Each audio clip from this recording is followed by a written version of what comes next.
来看台南市北华街一栋12层楼高的建案，今年4月因为乌地基造成附近11户厝起气，加上伫11月的协调会公布要搁付安置的费用给受灾户，受灾户嘛成立自救会，加上是表示讲这厝的受损其实还未到未当大的标准，因要协助维修，受灾户嘛拒绝。上要盖流金，邻居盖流进。 邻居盖流进。受灾户行出来批评建商欺负老弱，也有囡仔画图，讲做建商是怪兽毁灭家园。上药集团子公司永杰创新伫台南市北华街兴建12层楼高的集合式主体，今年4月压出地基流失，道路佫出现塌一大坑。 附近的主体严重车气，差不多变危险建筑，无法度搁大，拢总有11户受灾户。台南市政府下令建商停工，上要针对这些受灾户承诺安置，提供租金补贴。煞伫11月份的协调会宣布，无要搁支付安置费用，致使受灾户只好搬转去危险的主体住。我被迫我要再回去住我倾斜的屋子，所以说希望上药集团。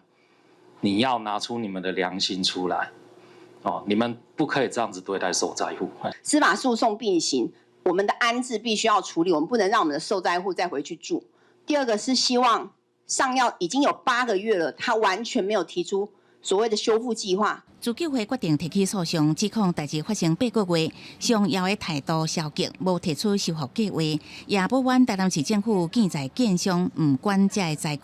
敢若拆发建造人、起造人、承造人各9万。自救会表示，上药已告废照，煞按算伫灾区附近扩起新的大楼。 环境法律人协会表示，上药等于是逼居民续卖主体，变相强制途径。我故意把我的邻居的邻宅全部都弄坏掉、毁损掉之后呢，告诉邻居说，我现在1坪要收你多少钱，你要卖不卖随便你。 但是他完全没有要处理损害赔偿跟这个安置的这个部分。可是我们价格已经高于